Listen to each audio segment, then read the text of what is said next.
first 12 verses talks about 5 kings versus 4 kings going to battle, and we talked about size of the armies. How big do you think those armies were back in the olden times? Way, way, way back in the olden times. How big? How many people? We fix to talk about Abraham. But before we talk about Abraham, we're going to talk about Abram.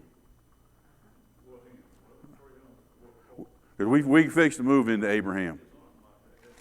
All right, and we talked about the size of the military, the American army, and we came up with some numbers last week, and the numbers I left you with was 60,000 infantry. And an army, in the U.S. Army, not counting the Marines and all that other stuff, of 455 or 500,000 that's in the Army that actually wear the Army suits and go out and be deployed. When I went to Korea the first time, I went up to the DMZ. And in Korea, there's only 4 infantry battalions in Korea, and North Korea has a 1 million man army plus. A battalion is 600. And I was straight leg, which meant we walked everywhere we went. So there was 2 of those, so that's 1,200 infantry. That was it. And then there was 2 mechanized infantry battalions that were farther south. We were on the other side. There's a river that divides this, technically still South Korea, but north of that river you go right into the DMZ. And the DMZ is a no man's land that's mined and got all kinds of stuff that nobody can go into between the north and the south. You had to rotate, and we went up there to the north. You went across this river, and there wasn't but 2 bridges that crossed that river. Once you're on that side of the river and the invasion started, they blew the bridges. So if you was on the north side of that river, which I was, you were done. You were stuck. In our platoon, I was platoon sergeant at the time, my job was, and they've only got so many roads coming in, and they've got on the sides of the roads, and if you've been to Korea, you may have not noticed them, or maybe you have, they've got big stone walls, and then they've got they're called rock drops, big stone that's round like a ditch or a culvert that they blow the concrete, and it rolls in theory into the road, and it stops their tanks and all that other stuff. And my job or platoon was to go up there if something happened, instead of trying to get across that bridge, was running up there trying to blow that and make it back safely. Well, that wasn't going to happen. All right, so sometimes when we see this world and armies and all this other stuff, U.S. is 500,000, and North Korea's philosophy was they had 1 million people, but they couldn't arm 1 million people. So everybody on the front line, when they started getting shot, the reserves and the supply, they would pick up whatever you had, and that's how they resupplied. So how big were the armies? We're going to get into Abram next. Let's start in Genesis chapter 14 and verse 13. And we're going to make some little deviations. And when you study the Bible, when you're trying to learn about an army, if you're studying, you're going to see little things that pop up, which this is what a study is about. You say, I never thought about that, never heard about that. And the first one is going to be in verse 13. Then one who escaped, and this is after the battles and everything come on, and I'm going to read verse 12. They also took Lot, Abram's brother's son, who dwelt in Sodom, and his goods and departed. So there was a war going on. Lot was captured and taken away. Remember Abram, that was his nephew. And in verse 13, then one who escaped came and told Abram the Hebrew, for he dwelt by the terebinth trees of Mamre, the Amorite, brother of Eshcol and brother of Abner, and they were allies with Abram. And so this is a Bible study, and I don't want to get all into it. Why is Abram not Abraham? Huh? I can't hear. Mr. Chad, did you say something? Hadn't changed it yet.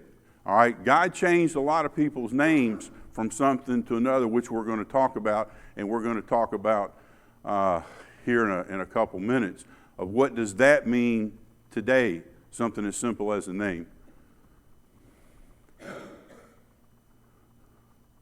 What were the Israelites called in the Bible? They were called Israelites. What else were they called? Hebrews. What else were they called? Children of God, I'm looking for one term. Jew. So Jews, Israel, were called Hebrews. But if you think about it, what did they call Abram in verse 13? Abram the Hebrew. If the Jews didn't exist, how can he be a Hebrew? Hebrew means one who crosses over or passes through. All right? Abram was on this side of the river, and he came to the other side of the river. That's why he's called the Hebrew. So when you read this, sometimes, and we're going to have another word, Jew, we're going to figure out, this I think is the first time that Hebrew is used in the Bible, but not in the same context that we use it, because a Hebrew today is a Jew or one of the Israelites, somebody that practiced what we call Judaism. They didn't have Hebrews back in that day. Hebrew was a term when he came over the river. All right? I thought that was interesting, but that's the first time. But remember, the nation of Israel did not exist during this time. All right, verse 14. Now when Abram heard that his brother was taken captive, he armed his 318 trained servants who were born in his own house and went in pursuit as far as Dan. He divided his forces against them by night, and he and his servants attacked them and pursued them as far as Hobah, which is north of Damascus. So he brought back all the goods and also brought back his brother Lot and his goods, as well as the women and the people. And the king of Sodom went out to meet him at the valley of Sheva, that is the king's valley, after his return from the defeat of Shalimar and the kings who were with him. Then Melchizedek, we're not going to talk about Melchizedek, but here's that guy, king of Salem, brought out bread and wine. He was the priest of God Most High, and he blessed him and said, Blessed be Abram of God Most High, professor of heaven and earth, and blessed be God Most High, who has delivered your enemies into your hand. And he gave him a tithe of all. Now, we talked about spoils of war and all this other stuff. We're going to talk a little bit about that now. Now, the king of Sodom said to Abram, Give me the persons and take the goods for yourself. But Abram said to the king of Sodom, I have raised my hand to the Lord God Most High, the possessor of heaven and earth, that I will take nothing from a thread to a sandal strap, that I will not take anything that is yours, lest you should say, I have made Abram rich, except only what the young men have eaten, and the portion of the men who went with me, Abner, Eshol, and Mamre, let them take their portion. So how big was Abram's, if we want to call him, army in verse 14? 318. And he pursued an army that had defeated him, and he was victorious. How big do you think that other army was? Of course, Abram had God on his side. And here's just we're talking about armies with the mindset now. In verse 14, now Abram heard that his brother was taken captive. He armed his 318 trained servants. What did he arm them with? And what do you think he means by trained servants?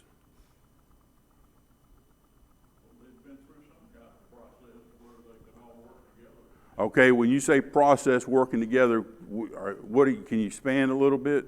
You're right.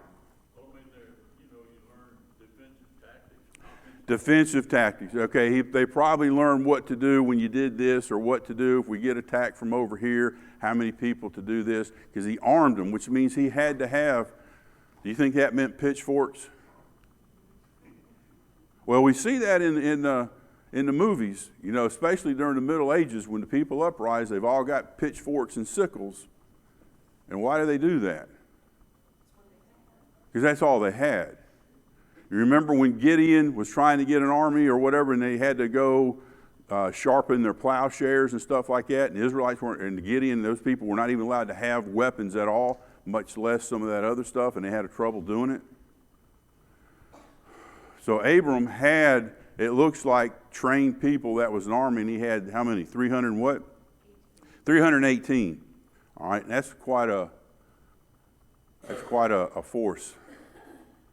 But anyway, that's where we're talking about it. We're talking about armies. And then I'm going to ask you this next question. We hear elders and clans. Why genealogy is important? And this theme is going to be coming up, and I've hit it on a slide before. Why is genealogy important in the Bible? Or is it important in the Bible? I'm sorry? Christ will be here through all these people eventually. All right. Christ's genealogy.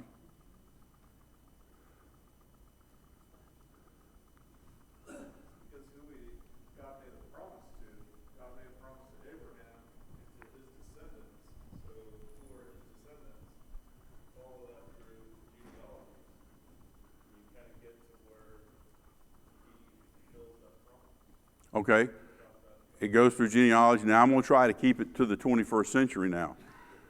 And I'm going to talk genealogy in terms of the Hatfields and McCoys. We talked about them from Kentucky that had a blood feud going on.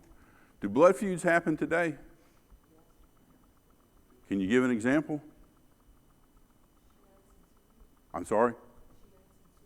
Shiites and Sunnis? Shiites are Muslim and Sunnis are Muslim.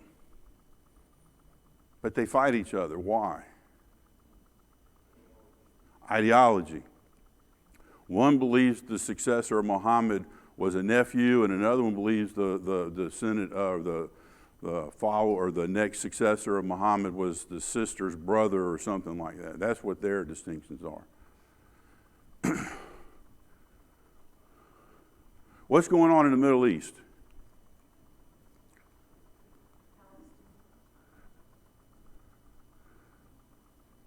Who's fighting in the Middle East? Everybody.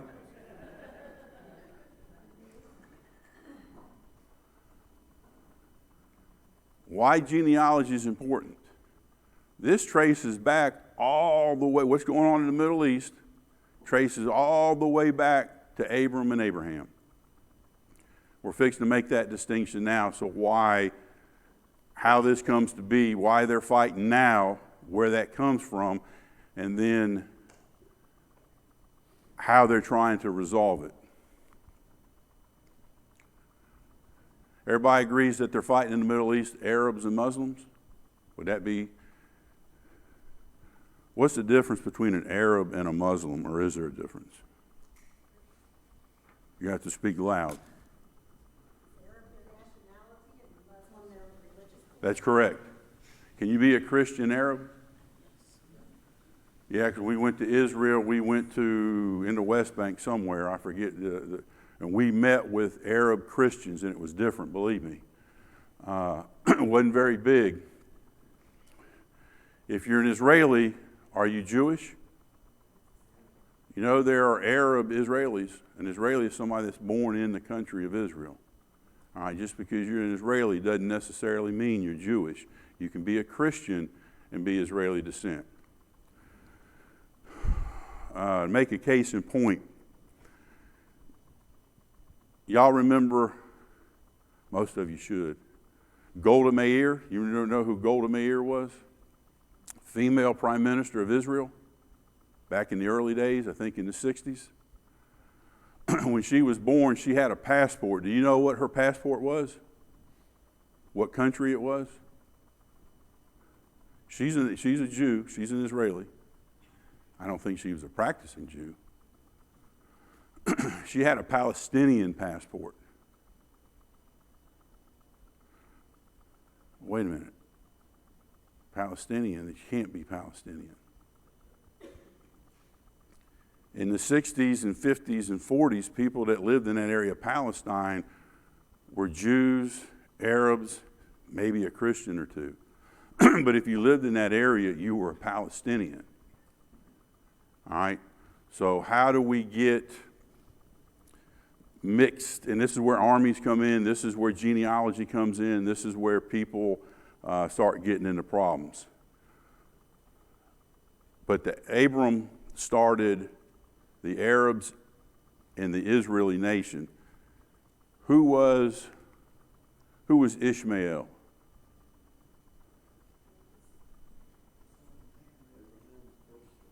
Abram's first son or second son? His first son. Let's go to Genesis 25.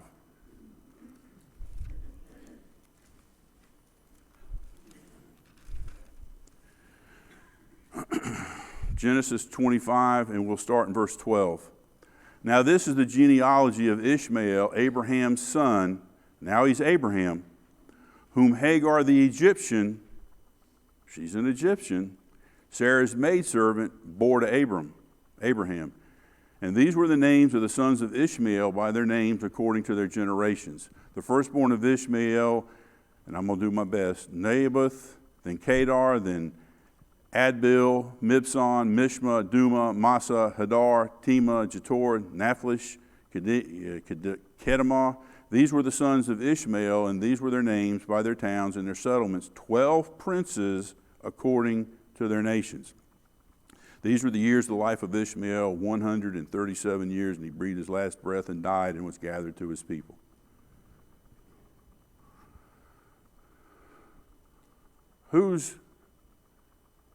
Don't we sing a children's song, Father Abraham had many sons, and many sons had Father Abraham? That's the most singing I'll get, all right?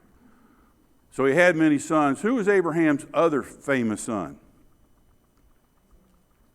Isaac, who had a son called Jacob, who was later called Israel, thus where Israel came from. Let's go to Genesis chapter 35, and I'm getting to a point here.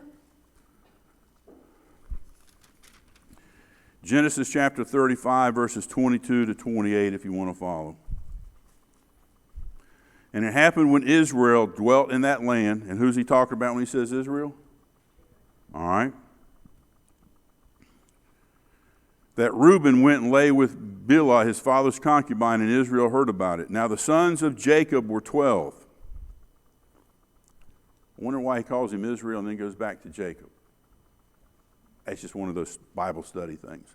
Now the sons of Jacob were 12. The sons of Leah were Reuben, Jacob's firstborn, and Simeon, Levi, Judah, Ishkar, Zebulun. The sons of Rachel were Joseph and Benjamin. The sons of Bilhah, Rachel's maidservant, were Dan and Naphtali. And the sons of Zilpah, Leah's maidservant, were Gad and Asher. These were the sons of Jacob who were born to him in Padran Aram. So he had 12. That's where the 12 tribes come from of Israel.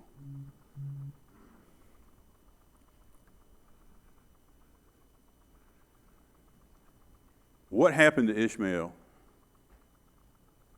when Jacob was born? Before Jacob was born, was there a problem between Abraham's two wives, the maidservant and his wife? And what ended up happening to his wife and Ishmael?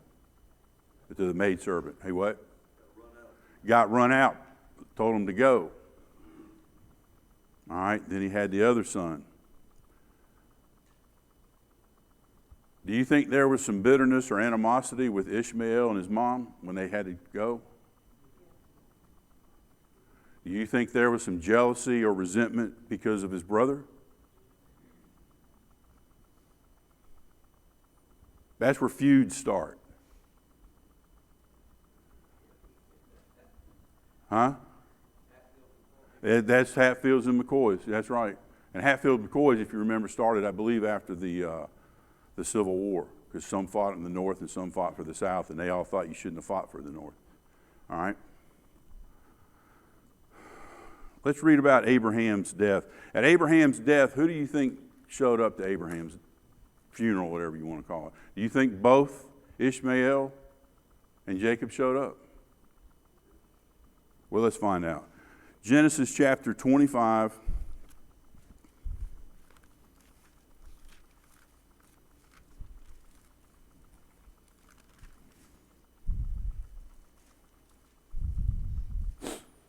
Verses 7 to 11. Genesis chapter 25, 7 to 11. This is the sum of the years of Abraham's life, which he lived, 175 years. Then Abraham breathed his last and died in a good old age, an old man and full of years, and was gathered to his people. When it says gathered to his people, who's he talking about? His family. All right.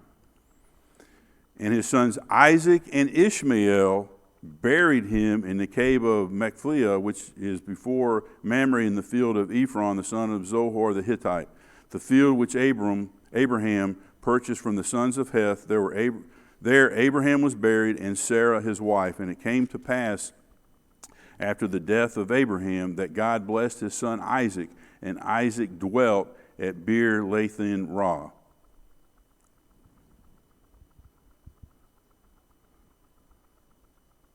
So how did Ishmael and Jacob come together at Abraham's funeral? Or have you thought about it? Probably didn't even think about it. But when you think about today,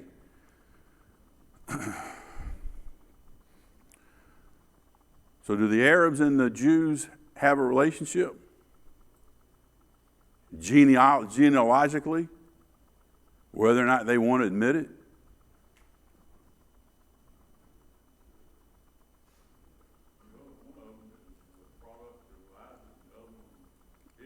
That's right. But you say a grandfather. You know why you never read, you always say the son of, the son of, the son of, the son of when they do genealogy. Because they didn't have a term for grandfather and great-grandfather back in the olden times. All right, it was just the son of, the son of. Just sometimes, Abraham lived around 2000 BC. The Jewish Moses getting the law at Mount Sinai, depending upon what dating is 1400 or 1300 BC. That's when the Jewish religion, when the Moses got the law. When did the Christian religion start? Pentecost, what year? 33 AD. When did Islam start?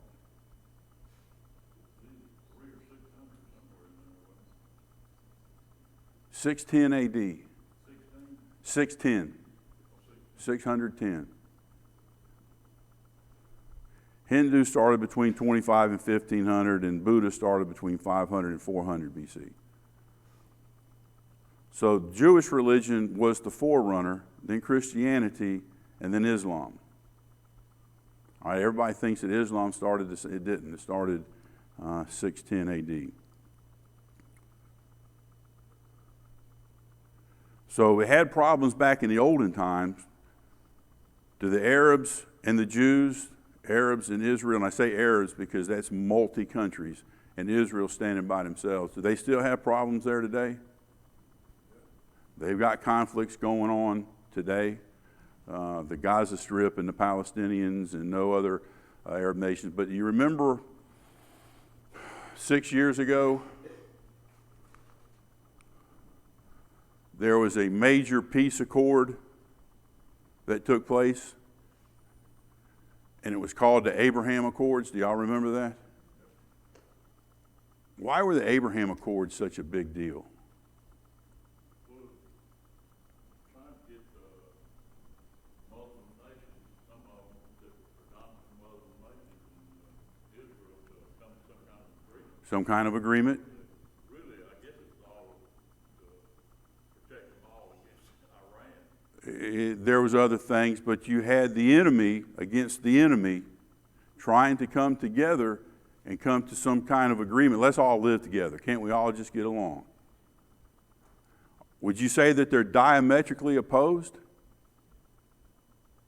Religion-wise? Culture-wise?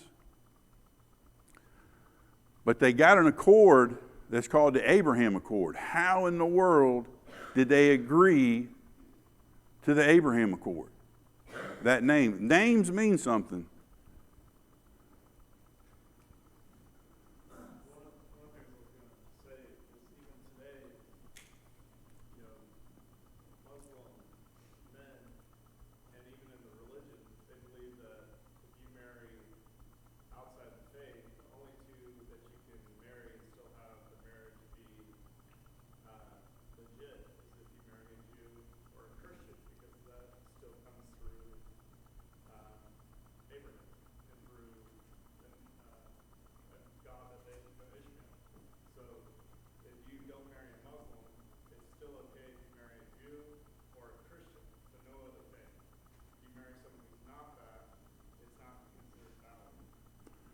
All right, you mentioned something that carries over. Does marrying outside your faith sometimes cause problems? Oh my goodness, everybody agreed to that. So that was an easy, and we're not talking about hating and killing each other. Over there you are. What did God tell the Israeli nation when they settled not to do what? Not to marry outside because of problems, turning to other gods and stuff like that.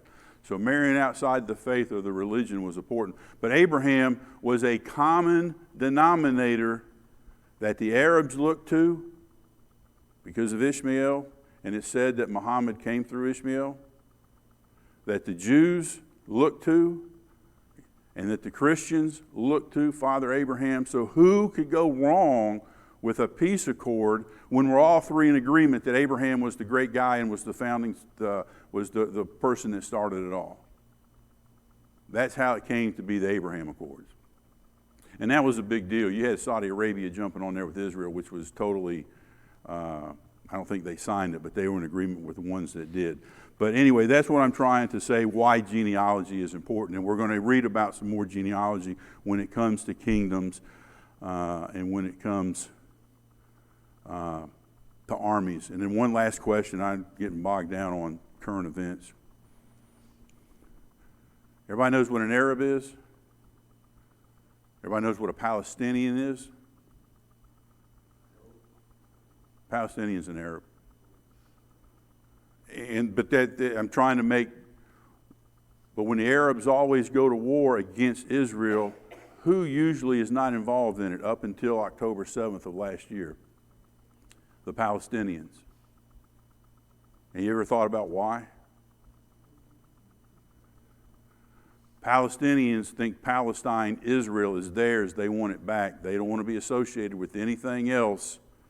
That when you start bombing nations and stuff, they don't want to be taken out. They want to be left alone as a political entity or whatever, so that their stuff is not clouded. That's why the Palestinians, until Gaza happened, were really not involved. And you don't hear anything on the West Bank now, do you? If you know anything about Israel, Israel is occupied by Palestinians, the West Bank, which is controlled by Jordan. Genealogy, it's important. That's how you can know why things happen, why they do or why they don't. So genealogy goes way back. All right.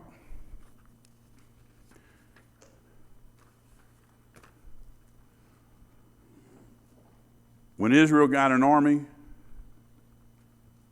there had to be some requirements. Let's go to Numbers chapter 1. And these are some things that you may know, may not know, don't care. But when we talk about the Lord's army, we're going to see if some of this stuff applies.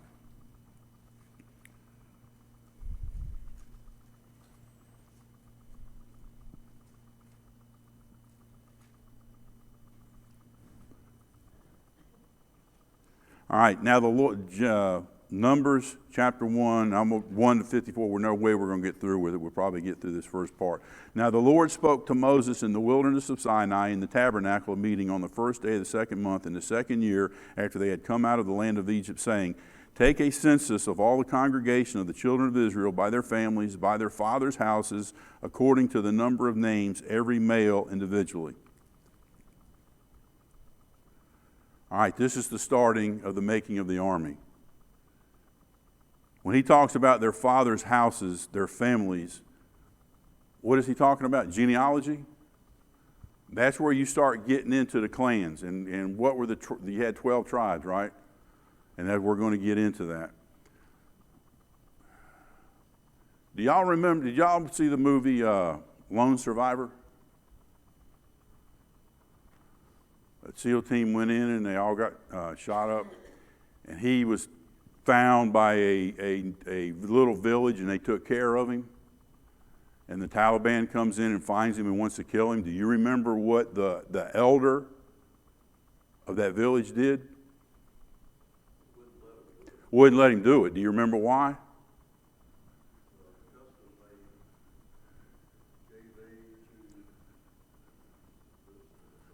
You're right. It goes back to way back to biblical times when a stranger sojourns and wants to stop. What did you do? Hospitality. Remember, Abram Or was it Abraham when he hospitality to the angels that came? All right, that's where that goes. Now, that guy knew that was the Taliban and probably knew what was going to happen to him. But that's what goes on when you're in the Middle East and you're doing things. Other nations as well, you've got clans and elders, because there is no United States of America like we know it. There is no Georgia with its laws. There is no Columbus, Muskogee County with their laws, police. It was a wild, wild west. You had to defend, and that's where we're talking about. So he's doing that. He makes another distinction here. The last part of chapter 2, to the number of names, every male individually. Why do you think he didn't say male or female?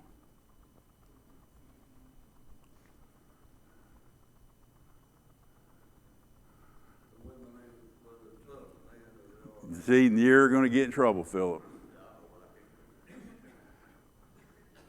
Miss Lauren, be gentle. Be gentle on Philip. Go ahead.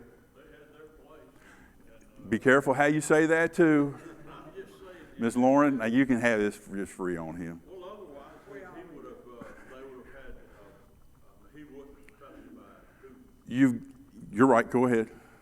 And so, I mean, it was the men that did that, and the women, I mean, they had a different function. Another role, and the men were the hunter-gatherers, and the women were the ones that took care of the kids and had something to eat when you came back in.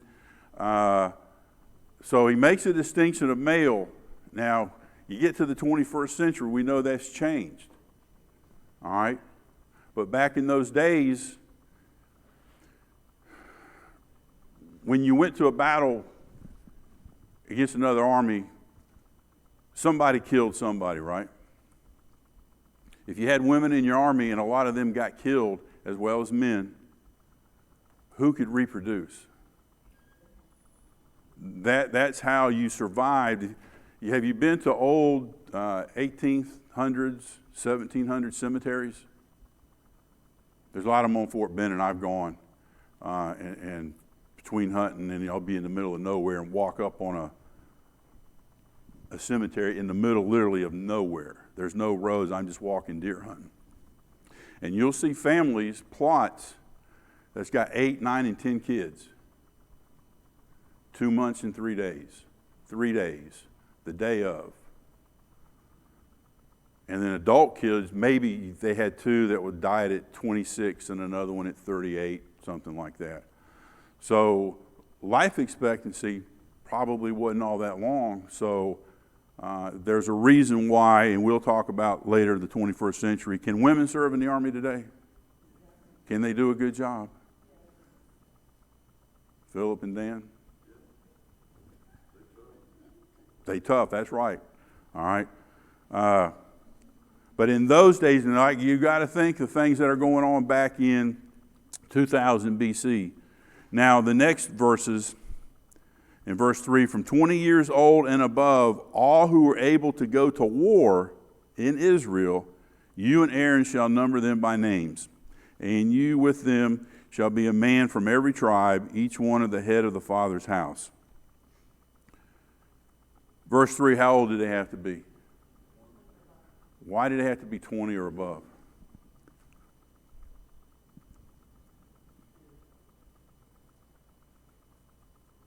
That's a thinking question. I'm going to let y'all figure it out, because there's going to be another age that I'm going to ask y'all about. All right? But when you hear about going to war, it's usually 20 years of age. And now it's going from the 12 tribes. These are the men who will stand with, and I'm not going to read all this. From Simeon, in verse 6, from Simeon, Shemuel, the son of Zushar, from Judah. And so he talks about lineage. Verse 16, they were chosen from the congregation, leaders of their fathers' tribes, heads, divisions in Israel. Okay, how old were they? All right, and this is a stopping point, just an interesting point. You remember another age of somebody, a certain age that once they hit that, they're mentioned, and that age particularly mentioned in the Bible? Priests? Okay. Priests were one, but that's not what I'm keying in on, but yeah. How old was Jesus when he started his ministry? All right, I'm going to go to Genesis chapter 4. I'm going to talk about Joseph. Genesis chapter 4, verse 46. Not in 4. Well, there is no Genesis 4:46. See, that's why I double check and triple check. But Joseph, when he was called out, Rabbi, you know, he was 30 years of age when he was elevated in Egypt. Let me check this one before I call it out. Huh?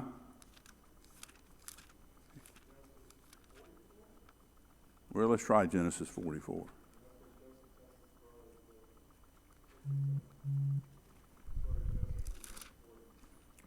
Well, Genesis 44 don't have verse 46 either. Yeah, well, we'll just take my word for it. But that'll be a trick question, too. Y'all go back and prove if I'm right or wrong. How old was King David when he started to be the king of Israel? 2 Samuel, and this one's right, thank goodness, chapter 5, verse 4. David was 30 years old when he began to reign, and he reigned 40 years.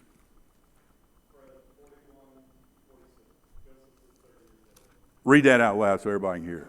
What is it? Go ahead and read it. Okay, he was 30 years old. Why do you think they're 30 years old when they do all that? Rabbi Richard, any thoughts on that? I was going to answer the other question about the age of 50. Uh-huh. They didn't think that Jesus was authoritative because he had not reached the age of 50. So he was still looked down upon at 30. But age 30 was the age that you could start assuming a full male role of leadership role. That's why they did it. That's David and Joseph were all mentioned 30. Now, and we're going to run out of time, so I'm just going to ask you a thought-provoking question. Get me in trouble, but that's okay. Let's go back to Adam and Eve. When God made the earth, how old was the earth? How old was it? Did he make a brand spanking earth that grew trees, or when he made the earth were trees already there? Was water already there? Do you think oil deposits were already there? Thinking question. He made a complete world, correct? Here's where I'm going to get the age 30. How old was Adam, physically wise, when God created him? Was he 6 months old? He was a man. How old was that man? Of course, we know he was just made. If you study this 30, some people will say that they believe, because the Earth's got oil, right? Did it just happen in 2,000 or 3,000 years? When he put the trees, he made a tree. He didn't plant a seed and watch it grow. He made the trees and the grass. People, this is just a theory of quantity. You can agree with it or not agree with it, but it's not in the Bible. They believe that Adam was probably at the age, to us, 30 years old. And why do you think they say 30? Because Did Adam actually get married? That's a whole nother discussion. Great. But do you think Adam was 12 years old, physically and mentally? That's why they'll say 30, because these three examples that I've used with David, Joseph, and Jesus, they started their ministry at 30, and I can't say one way or the other. This is just a thinking. When you get into Bible study and you start thinking it doesn't matter or does it matter, it may not. But anyway, that's what I thought was interesting. We'll continue in Numbers chapter 1 next week. I'm going to go ahead and cut us loose for a minute. And let me just make an announcement that you're going to hear this morning. Do y'all know, his mind just escaped me, Spencer Lida used to attend, he passed away this week from a heart attack. So just keep that family in your thoughts and prayers. Anybody have a general question before we go ahead and cut loose for the... Appreciate everyone being here. Thank you for your time.